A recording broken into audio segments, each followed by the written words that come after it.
ఎక్కడో దూరానున్నా చుక్కలే విన్నా గాని కదిలించలేదా కాస్త కూడా నీ మనసుని పరదాలు దాటి ఒక్కసారి పలకరించవేమి అందరినీ ఇలా వెంటపడి అడగాల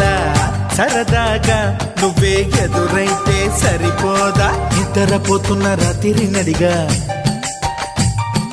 గుడ్డికి చేరిన గువ్వల నడిగా